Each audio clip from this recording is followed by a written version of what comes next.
வணக்கம்.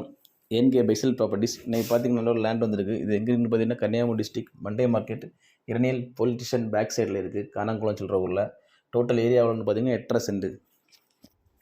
லேண்டோட ஃப்ரண்டில் தார் ரோடு போகுது. லேண்ட் வந்து வீட்டு மனையில் தான் இருக்குது. யாருக்காவது தேவைப்படுறவங்க கீழே கொடுத்துட்டு கான்டாக்ட் நம்பரில் கால் பண்ணுங்கள். மறக்காமல் எங்கள் சேனலை சப்ஸ்கிரைப் பண்ணுங்கள். நன்றி.